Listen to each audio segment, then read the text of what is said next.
Jeudi, jour de paye et aussi jeudi, jour de podcast Leader RH. Merci d'être là. Aujourd'hui, j'ai une conversation avec Caroline Huot, directrice principale ressources humaines chez Groupe Morneau, l'entreprise de transport et de logistique. On parle aujourd'hui principalement, de pénurie de main-d'œuvre, de recrutement, technique de recrutement pour un métier en pénurie comme les chauffeurs, mais aussi le fait qu'ils sont délocalisés. Ils ont plusieurs bureaux un petit peu partout dans l'Est du Canada. Mais on parle aussi de l'entreprise responsabilisante ou l'entreprise libérée. Donc, vous verrez, là, on va parler un peu des termes, du vocabulaire. Accrochez-vous, il y en a. Même moi, je me disais, ça m'a pris un certain temps avant d'enlever mon point d'interrogation que j'avais dans le visage des fois, parce qu'elle me parlait, dire ouais, mais c'est-tu ci? Ah, mais c'est-tu ça? C'est des termes différents, mais quand on y pense, puis on le réfléchit, puis on se le fait expliquer, ça ressemble beaucoup à ce qui se fait dans des organisations, mais de façon plus structurée, plus responsabilisant pour les gestionnaires puis pour les employés. Vraiment quelque chose d'intéressant. Et puis, je terminerai peut-être cette introduction en disant « Oh, boy, vous comprendrez si vous écoutez jusqu'à la fin. »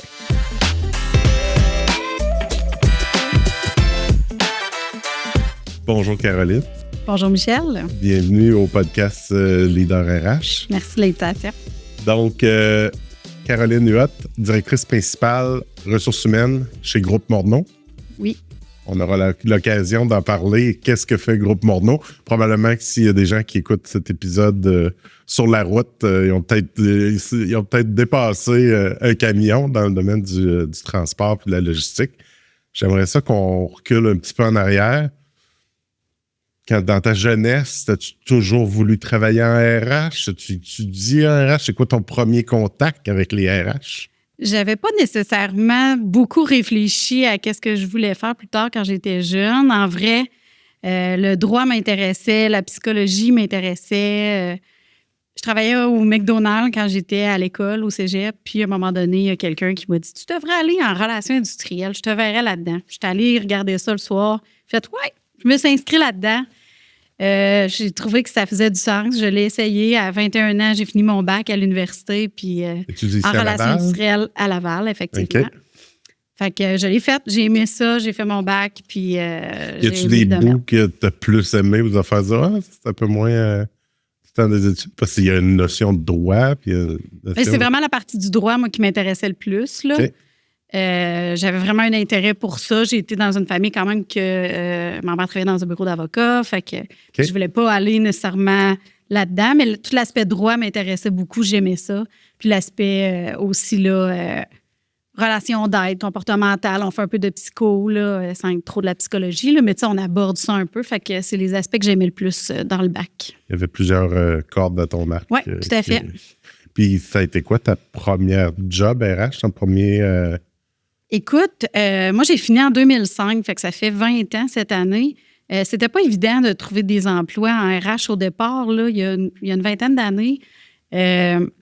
Si tu voulais pas aller plus vers le recrutement en agence, ben la première expérience de généraliste était pas évidente à l'époque.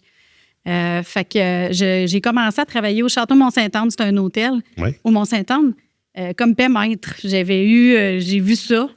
Puis moi, j'étais une fille qui habitait dans ce coin-là. Fait que j'ai dit, hey, je vais essayer ça. C'était un remplacement de maladie. On m'a engagée, j'avais aucune connaissance en paye, mais je me disais que ça se ressemblait un peu avec les RH.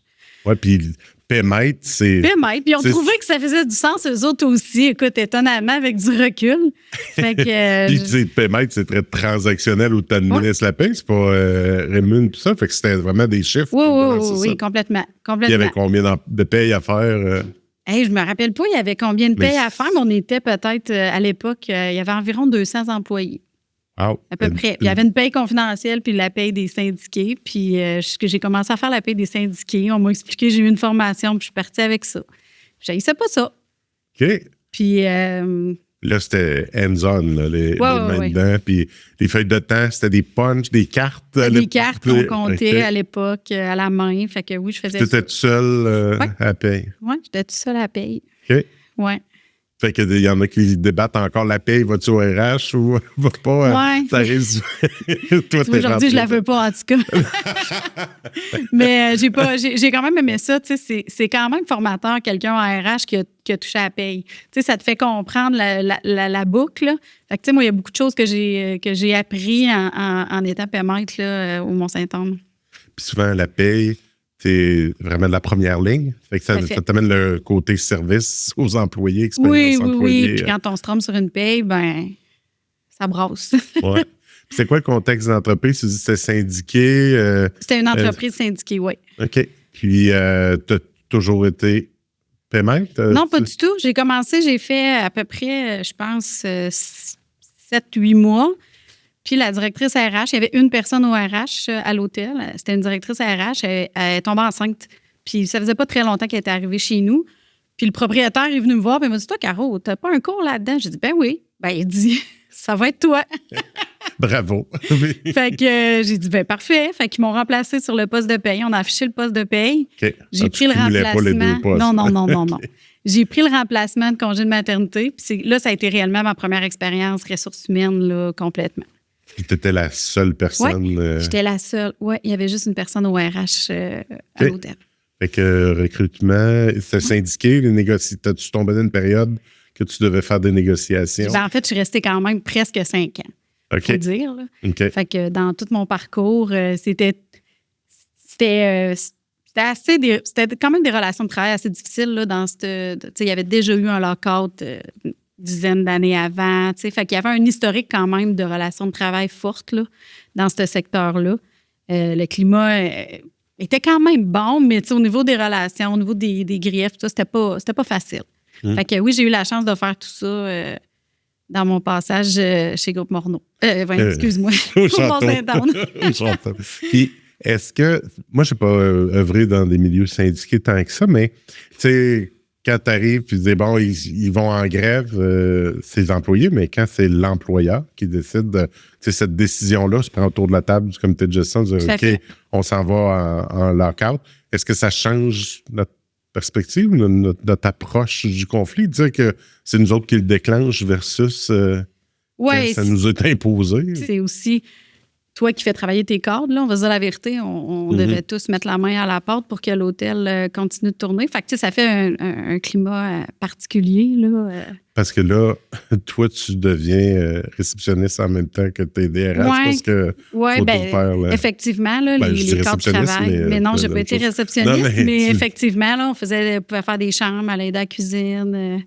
Fallait, en fait, il n'y a personne d'autre que nous autres qui pouvait travailler, là. Quel impact ça a sur ton équipe de gestion, que ce soit la grève ou Ben écoute, moi, je suis partie, c'était pas, ça n'a pas été, c'était pas fini. Fait que il y avait déjà vécu ça dans le passé. Plusieurs, là, il n'y avait pas un gros taux de roulement à l'hôtel Mont-Saint-Anne. C'est quand même éloigné comme région. Fait que les gens restent nécessairement. Fait que, ils étaient quand même restés, je pense, marqués de leur ancienne expérience. Là. Fait que, mais tu sais, somme toute... si je me trompe pas, ça n'a pas été... je pense que ça a été en section, là, ça fait presque 20 ans là, de ce que c'est flou, là, mais ça n'a pas été en continu tout le temps. Après, il y a eu la grève. Fait que, ça a été par section, là. Eh bien. C'était particulier. Tu t'en vas de là pour atterrir chez Rona. Rona. Oui, tout à fait. J'aimais beaucoup l'hôtel, mais j'étais seule en RH. Je n'avais pas nécessairement l'occasion de savoir est-ce que je suis bonne. Tu sais, moi, on me trouvait correct, mais tu sais, je veux dire, j'avais personne en RH pour évaluer ou... puis il n'y avait pas nécessairement beaucoup de processus en place. Fait que, tu sais, je voulais aller mesurer une grosse entreprise puis dire, tu sais, j'aimerais ça pouvoir apprendre puis être certaine que, tu sais, je m'enligne bien si je commence croche. Puis, fait que j'étais atterrie chez Rona. J'étais conseillère. Dans un rôle de conseillère. De DRH, non, mais en fait, j'avais été nommée conseillère là, quand j'ai remplacé la DRH. Là, j'avais pas tombé DRH, mais... fait que j'ai passé dans un rôle de conseillère. Puis chez Rona, c'était beaucoup plus organisé. Là. Dans le fond, je travaillais pour le siège social, puis il y avait des RH dans les magasins. Fait qu'on avait quelques magasins, puis on se déplaçait pour faire le service dans les magasins. Service plus aux gestionnaires ou aux employés? T'accompagnes les gestionnaires? Les deux. OK. Oui, les deux. Les deux, mais La différence chez Rona, là, c'était, il y avait une équipe de recrutement, il y avait une équipe pour les avantages sociaux. Fait que, nous, on était vraiment plus syndiqués aussi. Fait que c'était vraiment plus pour les relations de travail, le service aux employés, puis l'aide aux gestionnaires, coaching. Le podcast Leader RH est une présentation de Ansia. Ansia, partenaire d'affaires en recrutement.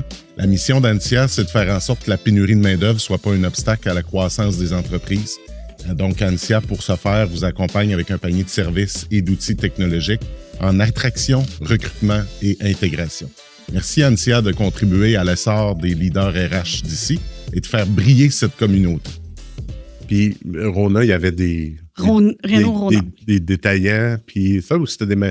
Toi, tu travaillais dans vu que tu relevais du siège social, c'était des magasins corporatifs, dans le fond? Des magasins corporatifs, effectivement, mais tu sais, dans mon parcours, il y en avait qui venaient d'être achetés, qui étaient des bannières, des quincailleries, mettons. Là. Qui étaient gérés par monsieur et madame Pas-de-Vin, puis là, tout d'un coup, ça devient, tu tombes dans le gros giron. Exactement. Fait qu'au travers, là, le temps que j'étais chez Rona, j'ai fait peut-être 6-7 magasins différents. J'en avais toujours 3-4. Là. Fait que, tu sais, ma semaine, je commençais à Beauport, je m'en allais à Québec, j'allais chez Durand, tu sais, je tournais comme ça, là.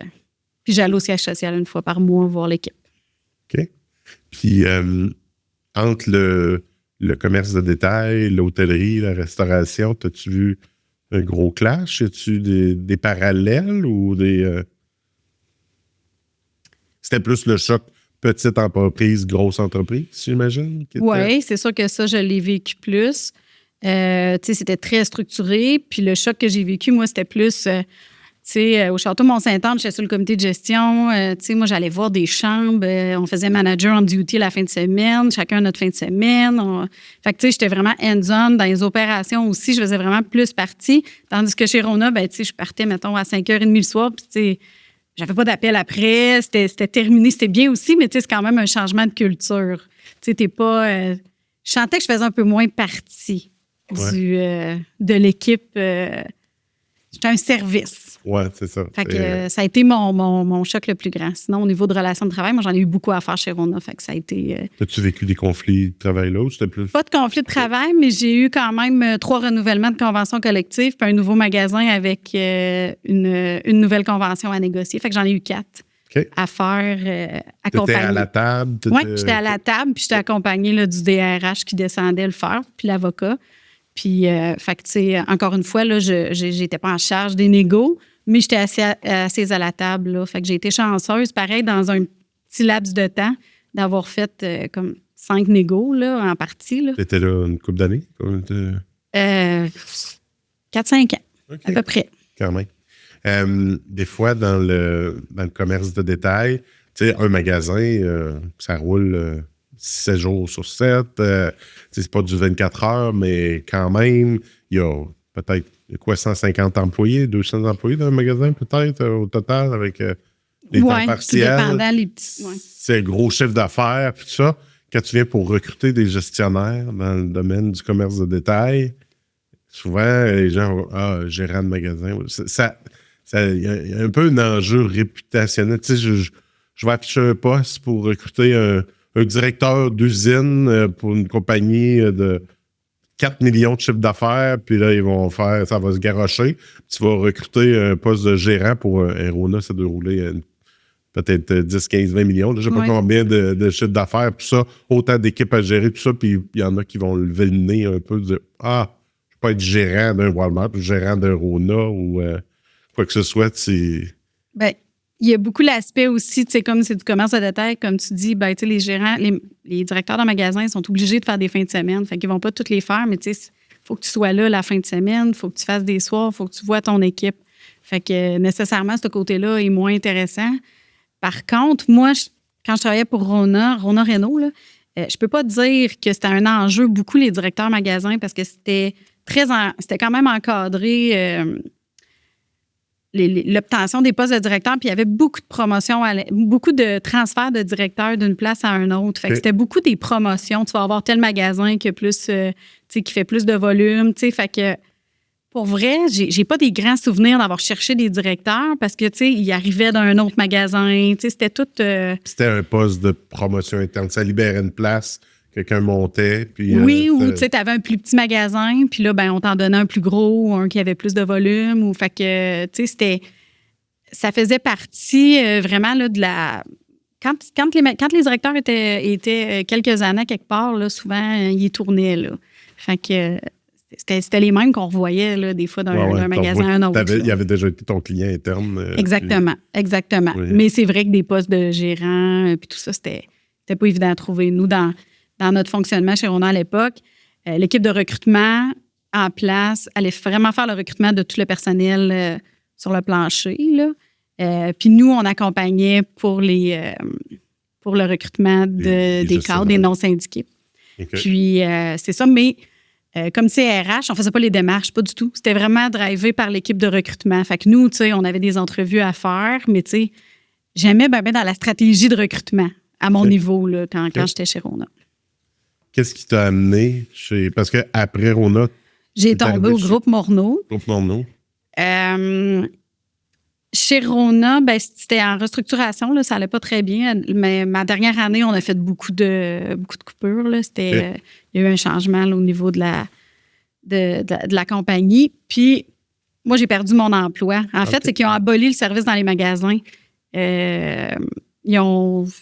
a été une décision. Est-ce que je pense qu'on était 22 la même journée, RH.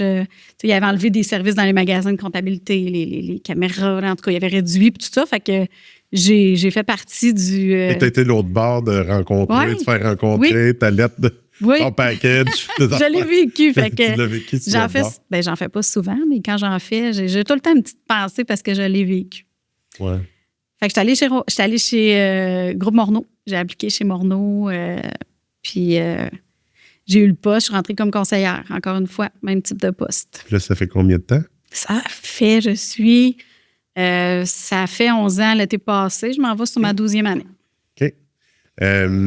Groupe Morneau, à l'époque que tu es rentré, puis aujourd'hui, c'est à peu près, vous faites la même chose. Si tu nous expliques en quelques mots combien d'employés, quelle grosseur, qu'est-ce que ça fait? Ça a évolué un peu là, depuis les dernières années. Ben, en fait, la compagnie a beaucoup grossi dans les dernières années. Mais quand je dis dernière, là, les 20-25 dernières années, ça a quand même pris une grosse expansion. Ça a 83 ans cette année. Okay. Quand je suis arrivée versus... C'est sûr qu'on a eu des nouveaux terminaux qui se sont joints. On a des divisions, on a eu des acquisitions d'autres compagnies qui se sont jointes dans notre groupe. Fait que oui, ça a grossi. Actuellement, on est autour de 1300 collaborateurs. Chez nous, c'est des collaborateurs, les employés. Dans 24 terminaux dans 3 provinces. OK. C'est tout le transport. On a une division. On a le groupe Morneau, il y a 3 unités d'affaires. On a Morneau Géo, qui est notre unité, c'est l'unité mère, si on veut. Là, c'était Transport Morneau anciennement. C'est tout ce qui est transport LTL. C'est des charges, tout ce qui se transporte dans un camion sur une palette. Fait que nous, dans le transport, c'est la plus grosse unité d'affaires. Géo, je m'excuse, c'est la plus grosse unité d'affaires. Après ça, on a Morneau Boréa, qui est notre unité de réfrigéré. Fait que tout ce qui est à température contrôlée, on a de la livraison et de l'entreposage dans cette... Oui, tout ce qui est alimentaire, les épiceries, tout ça. Puis on a une division aussi Morneau Global, qui est une division de courtage de logistique de transport. Il n'y a pas de camion, il n'y a pas de chauffeur, c'est uniquement des gens dans un bureau. Puis ils vont faire... c'est l'extension technique et géographique du groupe. Tout ce que le groupe ne peut pas faire parce qu'on n'a pas l'équipement ou on ne se rend pas, eux vont le vendre à d'autres compagnies si on veut. Là. Puis des fois, nous, on est leur client. Le Morneau peut leur envoyer de l'ouvrage comme eux peuvent envoyer, quand ils prennent des clients, ils peuvent faire ce qu'ils peuvent faire par le groupe, puis le reste l'envoie à l'externe. La force de Morneau, c'est sa répartition géographique ou c'est très régional? Vous avez des terminaux un peu partout? Oui, c'est la force principalement de Géo, qui est notre unité de transport LTL. Fait que c'est 14 terminaux au travers du Québec. Fait qu'on est dans des régions vraiment ciblées. Fait que en région éloignée. Fait que effectivement, là, on est le transporteur le plus établi. Là. On est le plus gros par rapport à ces terminaux en place. Puis un terminal, ça ressemble à quoi en termes de nombre d'employés? Parce que tu as un terminal à Bois-Bouche ou je sais pas trop où est-ce que vous avez des places éloignées, il faut que tu t'embauches pour ce terminal-là. En fait, là, sont tous différents. Nos terminaux, là, tu parles de Wabush. Effectivement, on a un terminal à Wabush. C'est une dizaine de collaborateurs. Si tu prends celui-là à Montréal, on est plus proche du 300. Fait que c'est pas du tout les mêmes enjeux. C'est des chauffeurs. Tout à fait. On a tous les types de postes chez Morneau. C'est pas compliqué, là. Beaucoup, c'est sûr que 40-45% de nos collaborateurs, c'est des chauffeurs. On a beaucoup de manutentionnaires. On a des garages. On a 4 centres d'entretien. Fait qu'on a des mécaniciens, on a des commis aux pièces, on a des acheteurs.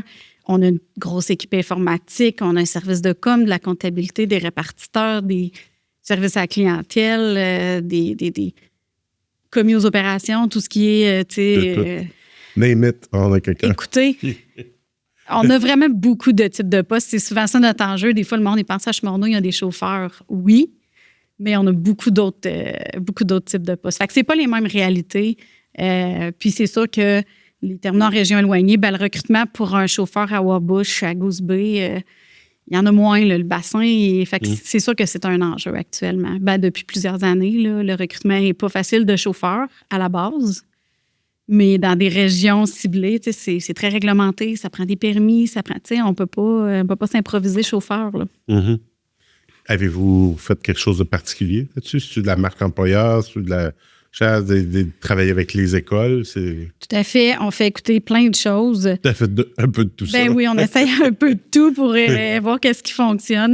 Notre marque employeur, on l'a revu dans les 2 dernières années. On est beaucoup en train de, justement, la déployer. On a fait du recrutement international. On en fait encore. On a essayé quelques pays. Là où est-ce qu'on est allé en chercher le plus, c'était au niveau du Cameroun. Fait que je dirais que je pense qu'on en a peut-être une 50 quelques 60 collaborateurs. Là. Issus de l'immigration. Oui, tout à fait. Qu'on est allé recruter là-bas. Fait que ça, c'est une autre façon. On fait beaucoup d'ATE aussi, alternance travail-études avec les CFTC, CFTR. Fait qu'on fait des classes dans nos terminaux pour permettre à des gens d'obtenir leur classe 1. On va payer la formation ou des fois, ça dépend là, des cohortes. Là.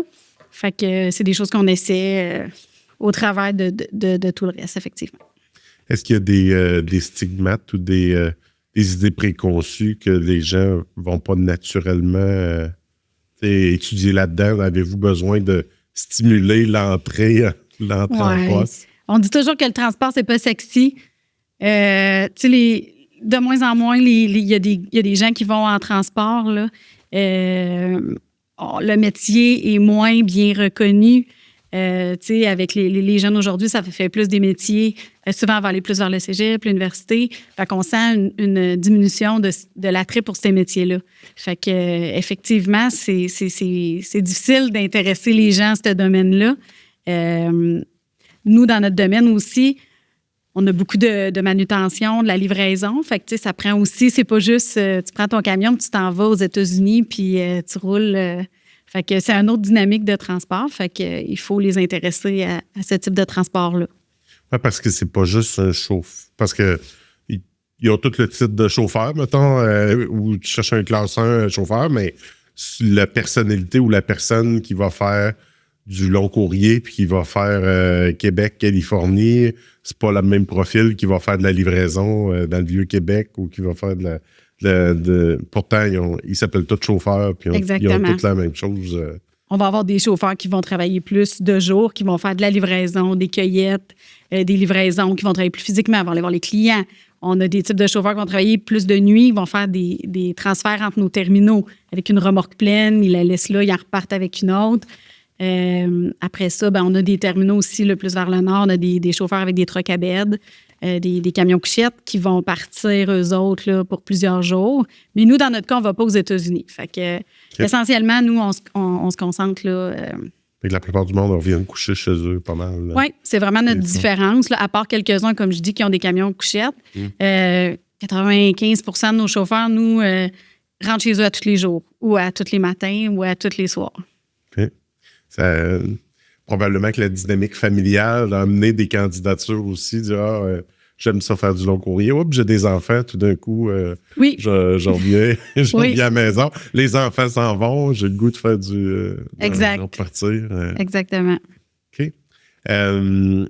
Qu'est-ce qui a changé les dernières années, mettons, dans le domaine ou dans votre secteur d'activité? Y a-t-il des éléments qui ont été plus drastiques? Bien, c'est sûr que la pénurie de main-d'œuvre, ça frappe tout le monde, là, mais au niveau des chauffeurs, c'est très marqué. Là. Il en manque vraiment beaucoup dans toutes les compagnies. Fait que il y a eu, dans les dernières années, il y a eu vraiment beaucoup de concurrence sur le marché, afficher les salaires, des bonus de signature. Fait que ça a été très, très, très féroce dans les 5-6 dernières années, surtout même quand la COVID est arrivée, là, après, là, ça a été... il y a eu quand même... c'est correct, là, on a augmenté les conditions des chauffeurs. Ça s'est mis à être un peu plus valorisé, là, quand il y avait juste ça, les gens se sont rendus compte que c'était important d'avoir son stock, d'avoir... Je pense que les gens ne réalisent pas. Tout ce qu'on a ici, cette table-là... ça a été transporté. La tasse, tout a été transporté quelque part. Fait que d'un certain sens, c'est venu... mettre un peu plus de lumière sur ce poste-là, puis sur l'importance des chauffeurs. Des fois, on voit les trucks, les Moses de trucks, mais Colin, c'est important. Ça transporte tout, ça fait rouler notre économie, ça transporte l'économie. Fait que dans les dernières années, c'est ce qu'on a vu, c'est qu'on sent que la profession, c'est un peu... a brillé un peu plus, mais ça demeure difficile, fait qu'il faut être très créatif. Le département RH, ça ressemble à quoi? Chez Morneau? On a un beau département RH. Presque 26 personnes dans l'équipe. OK. Fait que je suis chanceuse d'avoir une équipe si complète que ça. On touche à tout. Pour une compagnie de transport, on est très avant-gardiste. On a tous nos champs d'expertise. Fait que c'est divisé par expertise de ressources humaines. Oui, on va avoir l'acquisition de talent avec une équipe de recruteurs, des partenaires en acquisition de talent. On va avoir l'équipe santé-sécurité avec des partenaires santé-sécurité. On va avoir une équipe de formation, notre académie. On va avoir notre équipe de DO. On a aussi notre équipe de relations de travail. Tous nos partenaires d'affaires et ressources humaines sont dans l'équipe de relations de travail. Êtes-vous syndiqué? Non. OK. Non. Fait que c'est tout vous faites quand même des relations de travail. Oui. Vous avez un guide, vous avez fait une autoconvention? Oui, on a un guide du collaborateur. Okay. Chez Morneau, on est très proche de nos collaborateurs. C'est ce qui fait possiblement que on a des bonnes relations de travail. Pour la grosseur du groupe, réussir à maintenir une collaboration puis un climat de travail comme ça, c'est aussi ce qui fait la taille de notre équipe. Là. Il y a un prix à tout ça. Ben nous, les PAR, nos partenaires d'affaires et ressources humaines sont sur la route. Ils vont voir dans les terminaux. Ils vont voir les collaborateurs. Ils passent. C'est pas un service qu'on voit jamais, là. Fait que je vous dis pas qu'ils sont tout le temps partis, mais tu sais, ça fait partie du deal, là. Tu fais le tour des régions, tu as 4-5 terminaux sur ta juridiction, tu y vas, tu vas aller les voir, il faut qu'ils te voient, il faut qu'ils sachent qui. Fait qu'on est proche de nos collaborateurs. Fait qu'ils sont pas tous à Québec. T'en as dans des gens, des membres de ton équipe qui sont délocalisés. Oui, à Québec, dans le fond, on a des RH dans 2 de nos terminaux.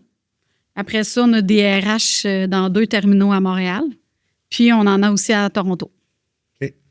Fait que, puis, ces personnes-là se séparent les secteurs, nos régions. Fait que de ces 20 quelques personnes-là, et combien de personnes relèvent directement? Parce que j'imagine que tu vas avoir des directeurs sous toi qui ont des... Oui. Dans le fond, sous moi, j'ai 6 directeurs qui séparent toutes les branches que je vous ai nommées. Okay. Je t'ai nommé tantôt. Tu as dit la paie, tu ne l'as pas, mais la rémunération globale, les avantages sociaux, ça, c'est... Oui.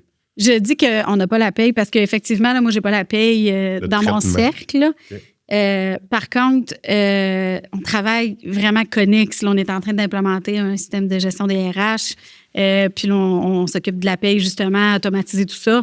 On travaille conjointement. Fait que ça relève des finances chez nous, la paie, mais on travaille beaucoup ensemble. Là, ça fait partie...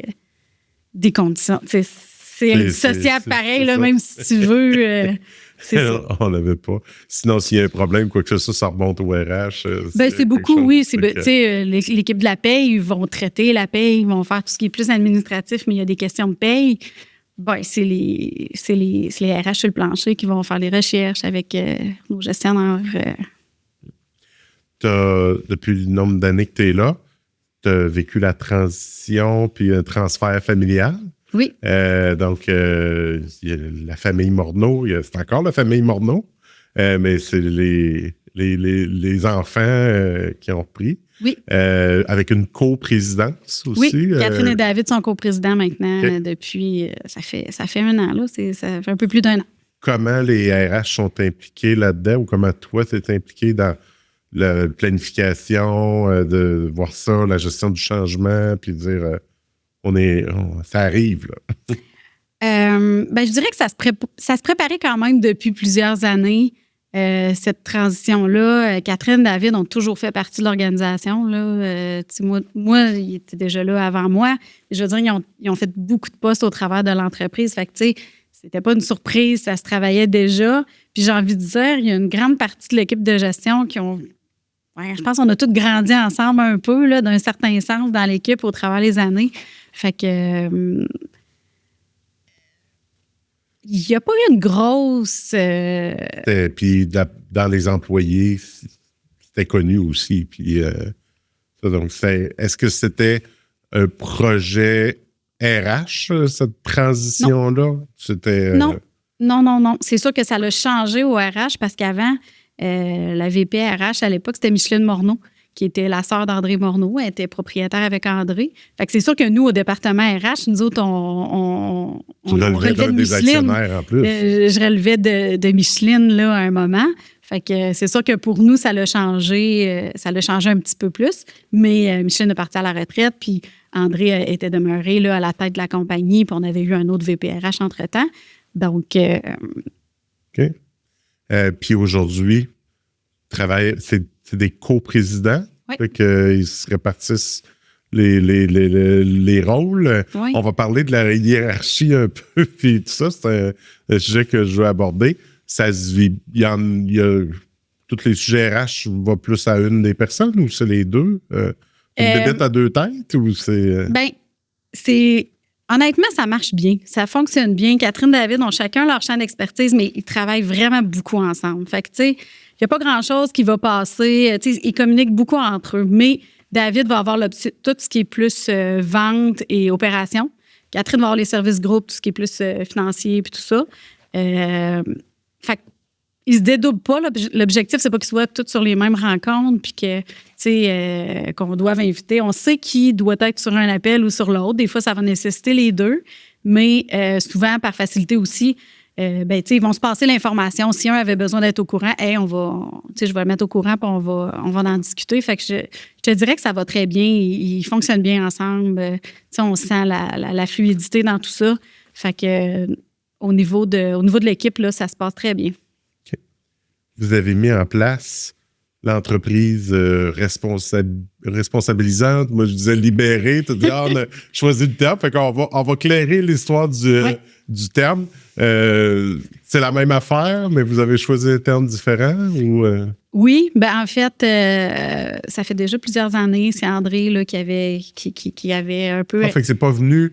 Non. De la nouvelle génération, c'est pas nous des... C'est vraiment André Morneau qui a... Avant le transfert. Qui a fait son coming out, là. Puis, vous avez dit, tu sais, moi, je suis tannée qu'il y ait 20 personnes ou 30 personnes dans cette compagnie-là qui a mal au ventre, tu sais. Je veux il y a plus d'intelligence que ça, puis je veux qu'on participe plus, puis vous êtes arrivé à nous faire connaître un peu plus ça, puis on a fait un forum gestionnaire à l'époque qui s'appelait...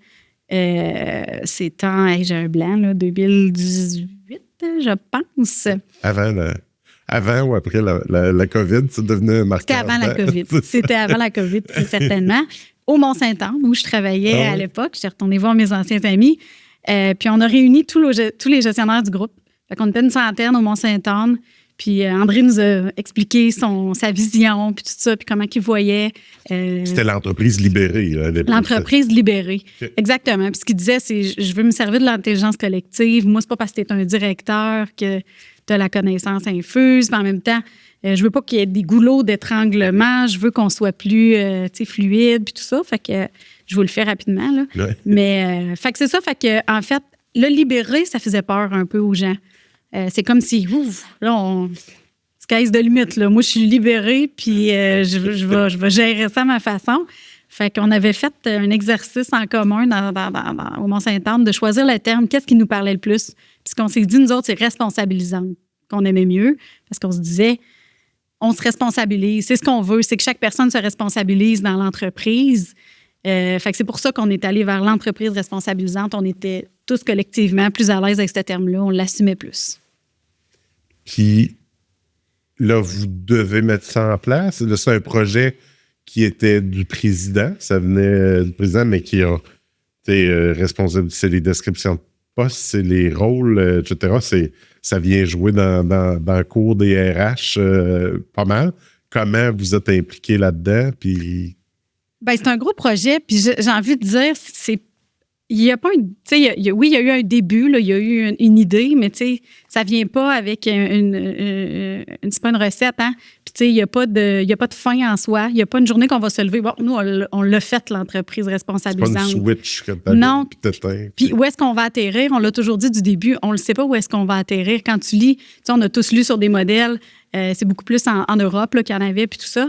On va-tu se rendre au modèle de telle entreprise? Fait que, tu sais, ce qu'on a fait, c'est que, bon, les gestionnaires ont commencé par aller voir d'autres entreprises, s'informer. On a un petit peu eu des contacts avec d'autres personnes qui faisaient ça dans des entreprises, mais jamais à notre mesure, là.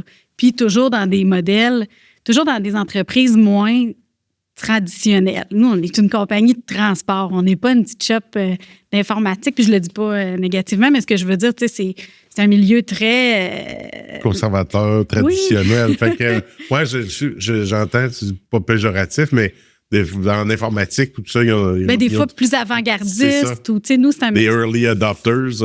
Nous, nos collaborateurs sont sur la route, on peut pas les rencontrer tout le matin puis dire « Hey, on fait ça, puis on décolle. » Fait que, tu sais, c'est quand même une coche supplémentaire par rapport à l'implantation, tout ça.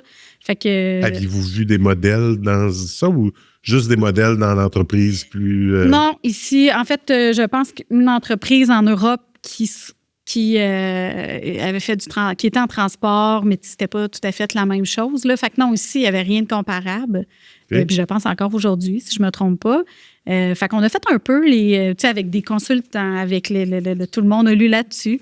Fait que tu parlais tantôt de rôle. Et effectivement, nous, ce qu'on s'est dit, c'est si on veut que les gens se responsabilisent, il faut partir par être certain que tout le monde comprend leur rôle, leur redevabilité dans l'organisation. Fait qu'on est parti à faire un exercice qui s'appelle le projet Chapeau. Fait que c'est ça. Donc, les personnes, on est allé mettre en place vraiment des redevabilités pour toutes les personnes dans l'entreprise. Quand je dis chapeau, là, c'est chapeau, c'est H-A-P-O, mais chapeau aussi pour dire c'est quoi, moi, mes chapeaux. Fait qu'on a fait tout cet exercice-là au travers de l'organisation pour que ça soit clair, qu'on sache qu'est-ce qu'on attend chacun de nous. Tu fais ça comment? Tu demandes aux gens c'est quoi tu fais une tâche? Mettons que je ne veux pas me rendre jusqu'au point, mais des rôles, des responsabilités pas claires dans les entreprises, là, il doit y en avoir des tonnes d'entreprises. Okay. C'est pas clair. Ça n'a pas été simple, là, on va se le dire. Là, puis c'est même pas tout à fait fini. Puis c'est en constante évolution. Là, je veux dire, on change toujours. Mais on a un système informatique. Chez nous, est-ce qu'on est allé chercher? Je ne vous ai pas dit en départ, là, mais... nous, c'est plus un organigramme standard, c'est des cercles. Nous, c'est pas un... Oui, on en a pour les banquiers, là. Nos cercles, c'est moins intéressant. Ils sont moins confortables. Il y a un point d'interrogation. Oui, il faut garder un aspect plus traditionnel, mais chez nous, c'est des cercles. Fait que tantôt, je vous disais, moi, j'ai le cercle talent culture, on a le cercle finance, mais c'est tous des cercles. Puis chez nous, les gens qui pilotent le cercle, c'est des pilotes de cercle. Moi, je suis en charge, je suis pilote du cercle. Talent culture et j'ai un cercle relation de travail, un cercle... Donc, à l'intérieur de ton cercle talent culture, il y a d'autres cercles qui... Il y a d'autres pilotes de cercle, exactement. Okay. Mais moi, j'ai les redevabilités de tout ce qui est de mon grand cercle. Fait que tout le monde assume les redevabilités de son propre cercle. C'est quand tu es pilote de cercle, on se comprend. Puis à l'intérieur de ces cercles-là, on est venu mettre des rôles, pas des personnes. on est venu mettre, mettons, le rôle de recrutement local, le rôle de recrutement international, le rôle, je vous les ferai pas tous. Puis là-dedans, on est venu mettre, c'est quoi les redevabilités? Qu'est-ce qu'on fait en recrutement international? On fait ça. On est venu mettre, après, les personnes, c'est qui énergise ces rôles-là?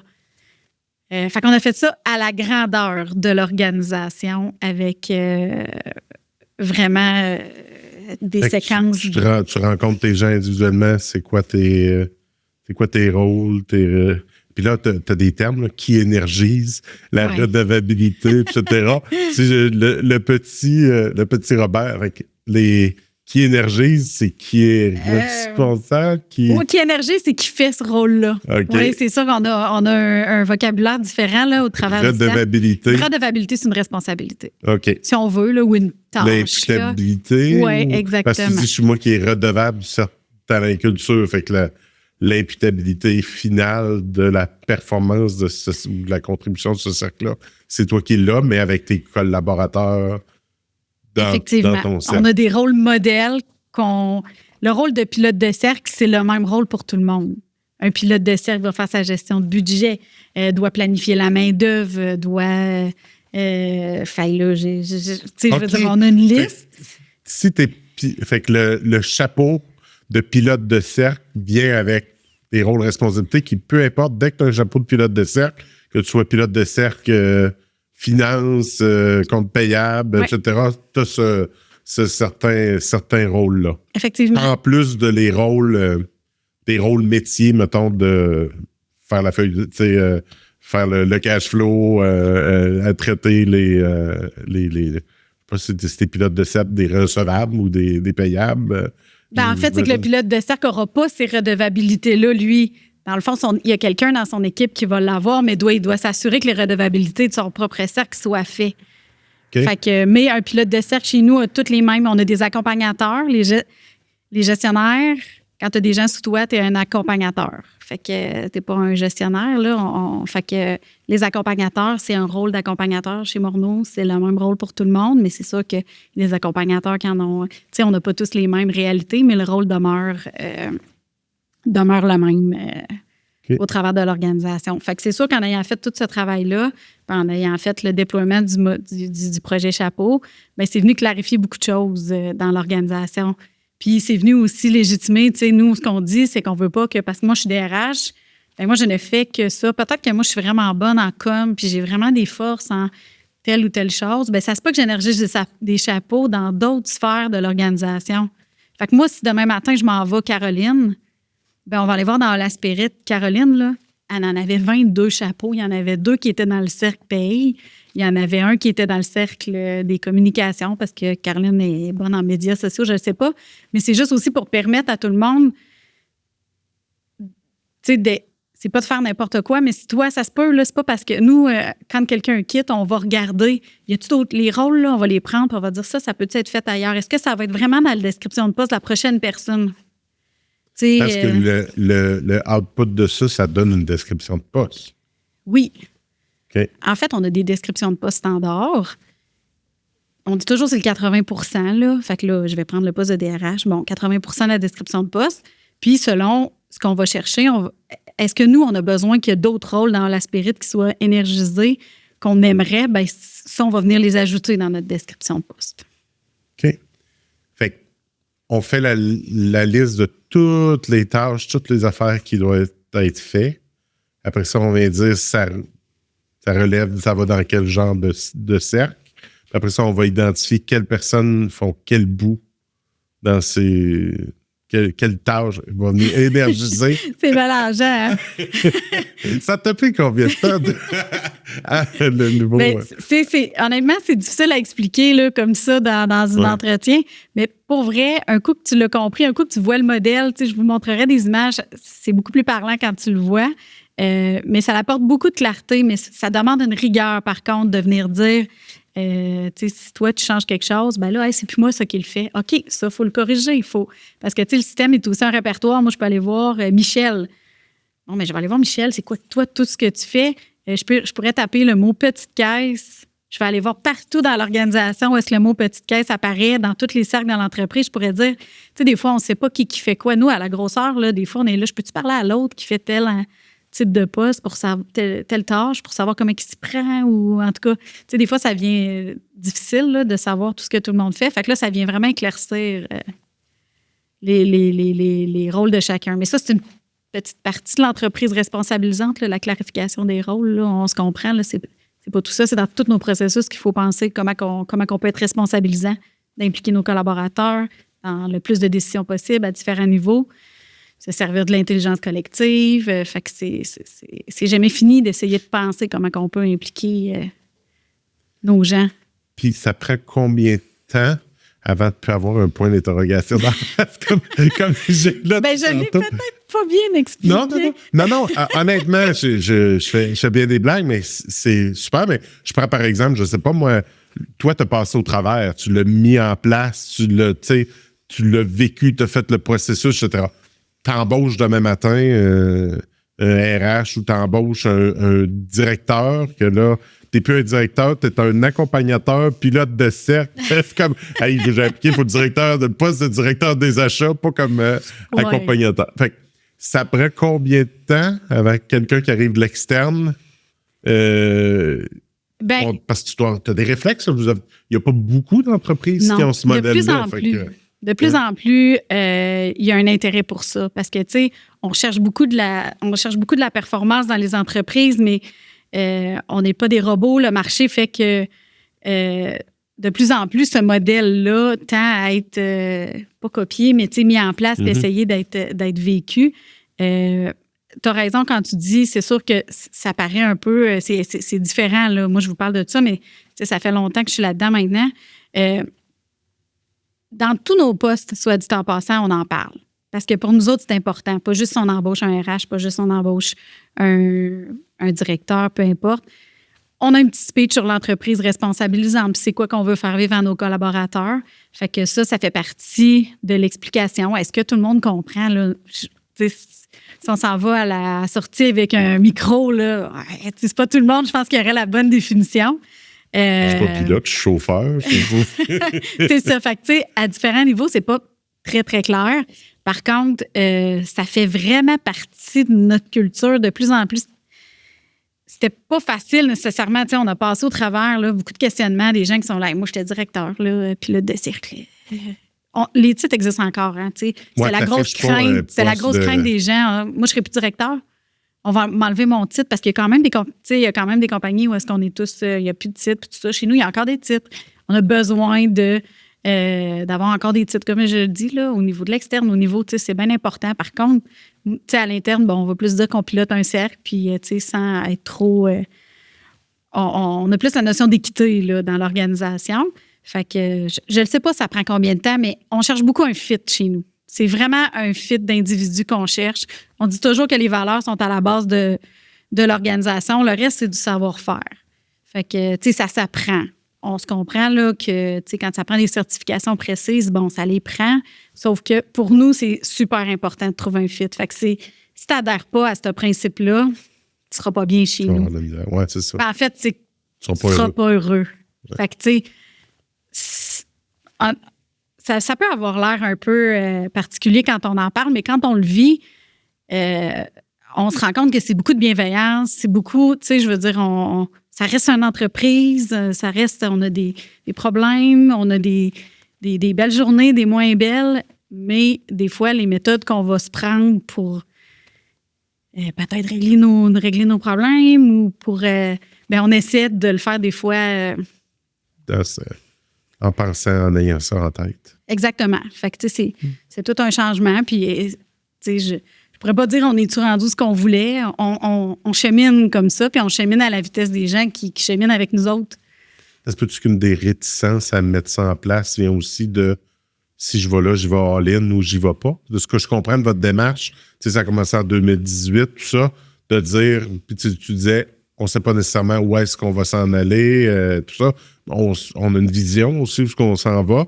Ça se peut-tu que les gens soient réticents à mettre ça en place ou même utiliser des moyens ou des outils de l'entreprise responsabilisante pour faire nos descriptions de rôles, les responsabilités, etc., en se disant, ben là, si je prends ça, ils vont penser que je m'en vais all-in là-dedans. Là.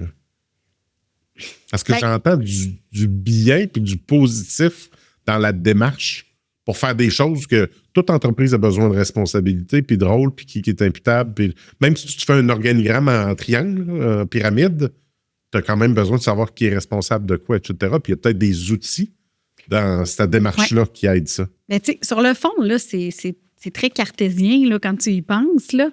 Je pense pas qu'il y a des gens qui vont... En fait, nous, c'est pas un choix là, d'utiliser... c'est comme ça. Nos processus sont bâtis comme ça maintenant. Fait que, nous, tout passe dans la Spirit qui est connecté avec Sigma, notre système de gestion des RH. Puis, fait que c'est comme ça. Fait que ça, rendu là, ça fait partie là, de nos procédures et nos processus internes. Mais étrangement, puis même moi, là, je suis très cartésienne, je suis une fille de relations de travail. Moi, c'est tout ça que j'ai fait chez Morneau avant d'être DRH, de la relation de travail. Puis, fait que j'étais pas une fille de DO qui surfait sur les principes RH très avant-gardistes puis tout ça. Mais, à force de le vivre, ça passe bien. Puis, étonnamment, ce que j'allais dire, c'est que, dernièrement, on a eu des postes quand même, des postes de personnes plus au niveau de la haute direction, finance, puis tout ça. Puis au départ, c'est qui aiment l'entreprise. C'est Catherine David, c'est des très beaux leaders. Fait qu'ils sont très inspirants, sont engageants. Ils ont le goût de venir travailler avec nous autres. Souvent, en grande partie, à cause de Catherine et David. Puis quand ils embarquent, ils sont comme, oh, c'est la première fois que Colin, que, chez nous, le comité de gestion, le comité de direction ou le comité de gestion, c'est le cercle des leaders. Fait que nous, on est le cercle des leaders. On se rencontre, puis tout ça. Des fois, au début, des fois que les gens, c'est comme, c'est différent, mais les gens embarquent. C'est drôle, il n'y a pas de... Je suis moi-même étonnée souvent à quelle vitesse, « Hey, Caroline, peux-tu m'expliquer telle affaire? Là, je sais qu'il faut que je fasse ça. » Puis c'est... je pense qu'ils croient, quand tu dis « trust the process ». Oui, c'est ça. Puis ça se peut-tu que le fait que c'est orienté là-dessus, ça devient un peu plus naturel? Mettons définir des descriptions de tâches puis des rôles et responsabilités. Souvent, dans les organisations, c'est une affaire comme une liste à cocher. Là. Bon, je l'ai faite, je le fais, c'est terminé, je mets ça là. Oh, j'ai mon petit cartable des listes. Puis là, tu te réveilles dans 3 ans, puis là, tu fais comme il n'y a plus aucune description qui tient, les rôles, ça. Est-ce que ça force pas, justement, à être plus transparent là-dessus? Puis les gens, ils réfléchissent à dire, je suis dans quel rôle, dans quel cercle... Est-ce que je viens jouer dans le cercle de quelqu'un d'autre? Moi, chez nous, des carrés de sable dans mon entreprise, mais je vais réfléchir à être pilote de cercle. Mais ça vient apporter beaucoup de clarté. T'sais, souvent, quand on réfléchit à des choses qu'on ne comprenait pas ou qui accrochaient ou des situations qui arrivaient, bien, souvent, quand on recule on regarde, OK, c'est que là, il y a un manque de clarté par rapport à c'est qui réellement qui prend la décision. Puis toi, là, Michel, quand tu dis que tu n'es pas d'accord ou peu importe, est-ce que ça vient impacter tes cercles? Est-ce que toi, il y a un impact? Non, moi, il n'y a pas d'impact. Ou oui, il y a un impact. Pourquoi?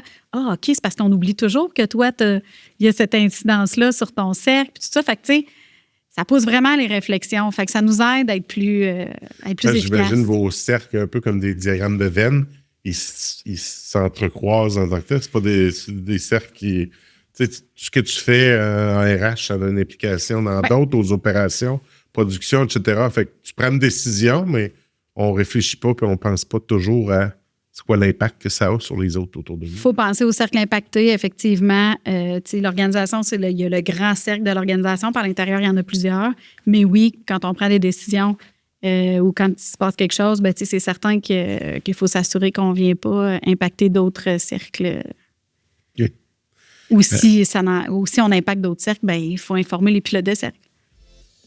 On est presque rendu à la fin. Je prends 10 secondes de votre temps pour remercier encore une fois notre partenaire ANSIA pour la réalisation de ce podcast Leader RH, puis de mettre en lumière des leaders d'ici.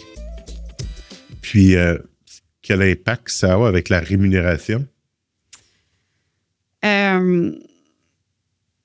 Si à partir de ça, tu évalues combien de cercles de... Non. Puis ça a été un enjeu. Pas un enjeu, mais un questionnement. Des fois, il y en a qui vont faire comment? Moi, j'ai 22 rôles, l'autre en a 8. Moi, j'ai 22. Ça vaut plus cher? Non. C'est pas comme ça que ça fonctionne. Chez nous, la rémunération, c'est encore très standard, là, de la façon qu'on fonctionne avec des échelles salariales. Tous nos postes sont évalués, pointés. C'est un nombre de points. Ça vaut, méthode très standard. Puis comment qu'on fonctionne, ben nous, c'est 80 si. Parce que tu fais toujours comme un peu un rôle. Ton titre là, que tu as, là, ça devrait être 80 de ton rôle. Ça ne veut pas dire que parce que tu fais quelques autres rôles dans l'organisation, tu as nécessairement plus cher. Là. Fait que c'est pas comme ça. Ça vient pas. Ça va pas venir impacter la rémunération. Puis le nombre de rôles. Bon, moi, je peux en avoir beaucoup. Il y en a que je vais faire une fois dans l'année. Il y en a que je fais aux 5 ans. Il y en a que.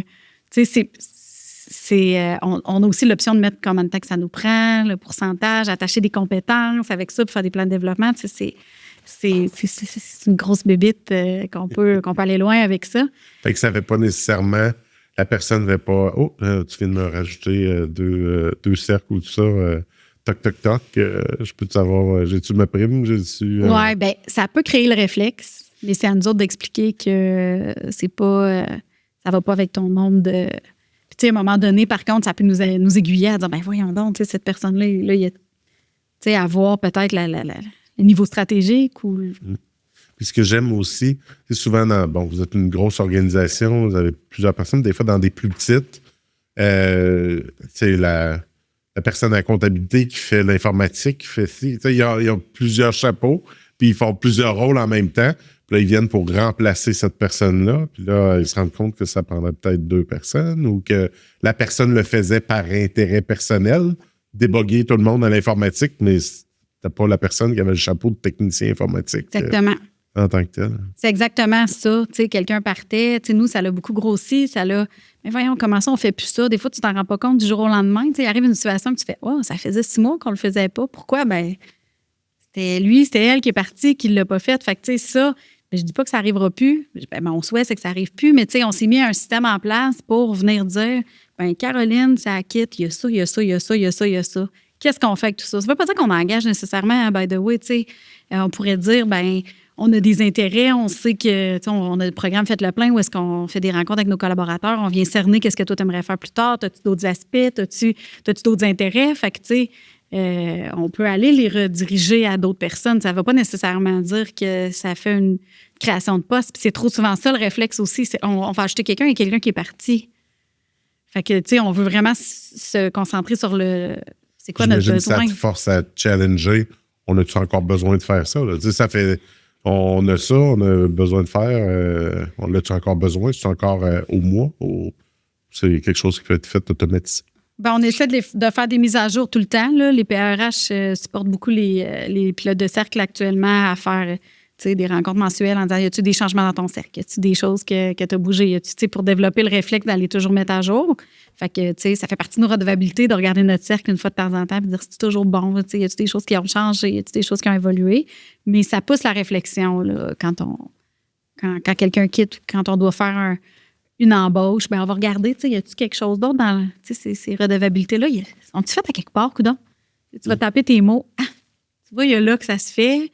Puis, il y a peut-être une connexion. Y a-tu, fait que... Ça, tout le monde a accès à ce... Ouais. Hello Spirit? Ola Spirit. Ola Spirit. Ola Spirit, c'est le logiciel qui gère. C'est le système qui gère. Oui.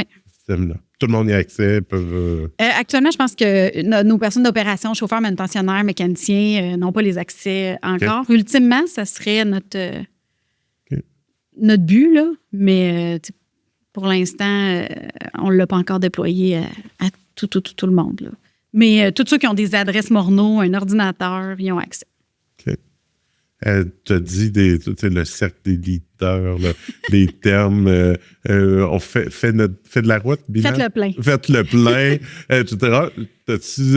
J'aime ça. On dirait que vous avez comme brandé des activités ou des opérations. J'aime ça, par contre, quoi d'autre? T'en as-tu d'autres pour moi? Ben là, ça me vient comme ça. Là, faites tellement. Faites le plein. C'est le concept, c'est les rencontres plus de gestion de talent. Puis ben, faites le plein, c'est nos rencontres où est-ce qu'on dit qu'on soigne la relation. Puis, tu sais, faites le plein, là, c'est venu avec un visuel à l'époque, là, avec une aiguille à essence, une aiguille avec le compteur d'essence, puis tout ça. Puis, ce qu'on dit des fois, là, ça va arriver là, en RH qu'il y a des gens qui ont dit, sais, Caroline, il faut que j'y mette du gaz une fois par 6 mois, là, ça y fait du bien. Puis, tu sais, j'ai redonné un peu de gaz. Fait qu'on est parti sur cette idée-là à l'époque quand on l'a bâti. Puis, on se disait, tu sais, ça fait du bien une fois de temps en temps de remplir le réservoir, d'aller voir son accompagnateur, de parler à son travailleur, pas avoir de mauvaises surprises de ça fait 3 mois que je passe à m'en aller, personne ne m'a posé de questions, ou ça fait 6 mois que je monte les marches, c'était le client, puis que c'est glissant, puis je ne l'ai pas dit. Puis là, je donne n'importe quel exemple. Ouais. Fait qu'on est parti avec ce principe-là. Puis ce qu'on a dit, c'est que chez Morneau, nous, on veut que tous nos collaborateurs aient la chance de faire le plein avec leur accompagnateur. Fait que c'est resté notre façon de le dire. Fait que c'est davantage des rencontres pour soigner la relation. C'est pas une rencontre disciplinaire. C'est pas une rencontre... oui, on peut dire des attentes, on peut dire un peu de recadrage, mais essentiellement, c'est comment ça va? Ça va-tu bien? T'envisages-tu la retraite? Comment tu vois l'avenir? Tu te vois où dans un an? Est-ce que as-tu envie d'énergiser d'autres cercles d'autres rôles dans l'entreprise? Fait que c'est tout ça qu'on explore avec nos travailleurs, puis on demande de faire l'exercice à chaque année avec nos travailleurs. OK. Puis on moniteur ça aussi, là, ces rencontres-là. OK. Vraiment intéressant. Qu'est-ce qui... c'est quoi les prochaines étapes? Qu'est-ce qui est dans ton...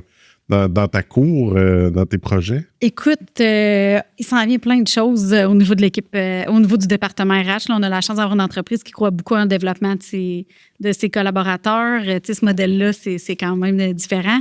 Fait que, puis j'ai une équipe vraiment de feu. Là. Je pense que tous les VP RH l'enviraient. On continue l'implantation de notre système RH.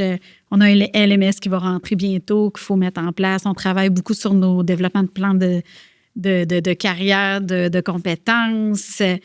On décolle bientôt une grosse campagne santé mieux-être qui va durer 1 an avec nos collaborateurs. Vraiment, là, il y a plein de choses sur la table. On ne s'ennuiera pas. Oui, vraiment plein de projets. Puis de se sentir dans cette transition-là, tu disais que tu relevais de Micheline à l'époque, qui était aussi actionnaire. Les RH ont toujours été très groundés avec la très haute direction, les actionnaires, encore aujourd'hui avec Catherine et tout ça. Tu dois sentir ce... Oui, Catherine et David, là, en fait, l'importance des RH chez Morneau a toujours été, on l'a toujours senti. Ça a toujours été important. Je suis très chanceuse là, d'avoir à travailler justement avec Catherine qui croit en tout ça. Moi, je l'ai dit tantôt, moi, j'ai fait des relations de travail, puis c'est ce que je faisais chez Morneau. Je faisais de la relation de travail, je faisais tout ce qui était le plus cartésien des RH, c'était ma job à moi. Puis, ça a été beaucoup Catherine aussi qui a poussé au travers des années sur bien des choses. Elle est très ouverte, là. Fait que, c'est super, on n'a pas à pousser. C'est elle qui va nous nourrir, là. Fait que, c'est vraiment le fun. C'est motivant pour l'équipe de pouvoir avancer avec ça. C'est sûr qu'il faut... le contexte économique aussi fait que faut faire des bons choix. Ouais. Puis il ne faut jamais oublier qu'on travaille pour une entreprise de service, on sert le client. Fait que, à un moment donné, il faut aussi se ramener à se dire, là, y a-t-il un bénéfice pour nos collaborateurs, mais pour aussi nos clients? T'sais, on dit toujours, chez nous, on a 3 points d'ancrage. Chez nos collaborateurs, le client, puis la pérennité de l'entreprise. S'il manque un des 3 dans toutes nos décisions, bien, ça ira pas loin. Si on blesse nos travailleurs, ça ne marchera pas. Si notre client n'est pas content, on va les perdre. Si nous, on est contents, nos clients aussi, mais on ne fait pas d'argent, on n'a pas de pérennité. Ça va finir. Fait que, il faut toujours se ramener aussi à se dire, c'est pour le bien commun qu'on fait ça, là, ça va-tu générer quelque chose? On aime ça peut-être, là, mais ça fait-tu du bien à nos 3 ancrages, là? Fait que c'est comme ça qu'on se ramène pour être sûr qu'on reste aligné. Super intéressant. Vraiment, j'ai le goût, là. J'ai à cette heure que j'ai tous les termes, là. J'ai fini mon comité de gestion. J'ai un cercle des leaders.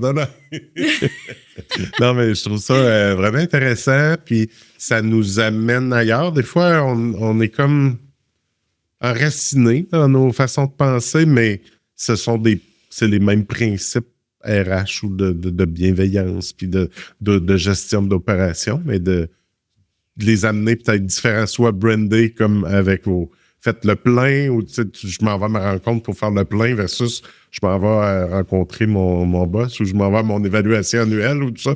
Il me semble que c'est un mot différent pour arriver à la rencontre. Puis Non, je retiens beaucoup de choses de notre conversation aujourd'hui. Vraiment, vraiment content. Je nous fais atterrir en douceur. Je t'ai invité, c'est un petit jeu d'accueil et intégration que j'ai inventé avec une collègue.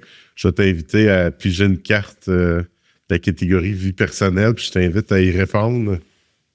Je vais brasser ça un peu. Pour pas que tu aies les plus faciles. Aïe, aïe, aïe. Quelle est ton expression ou patois préférée? Hey, Va-tu falloir biper? Boboy, ça n'est un. Ah oui. Moi, je suis très colorée dans mes expressions. Ah ouais? Je viens d'une famille où mon père utilisait des expressions. Fait que c'est vraiment... Tout le monde trouve ça bien drôle parce que dans les rencontres, je vais partir une expression, puis là, des gens qui viennent pas nécessairement chez nous sont là, hey, qu'est-ce qu'elle dit? Caro, je comprends rien de ce que je m'excuse. Fait que c'est quoi mon expression, mon patois préféré? Ben, Iboboy, je le dis souvent. Mais sinon, j'ai tellement d'expressions. Moi, je pourrais écrire un livre d'expressions. C'était qui? Perron, les péronismes? Tu changes des... Il y en a qui changeaient des... Non, c'était un coach de hockey. Il changeait des expressions. Il réinventait des expressions. Oui, bien, ça sera peut-être ma deuxième carrière. Hey, boy. C'est parfait. On va terminer sur ces sages mots. Merci infiniment d'avoir été avec moi aujourd'hui. J'ai vraiment apprécié notre conversation. Merci, Michel. C'était super le fun.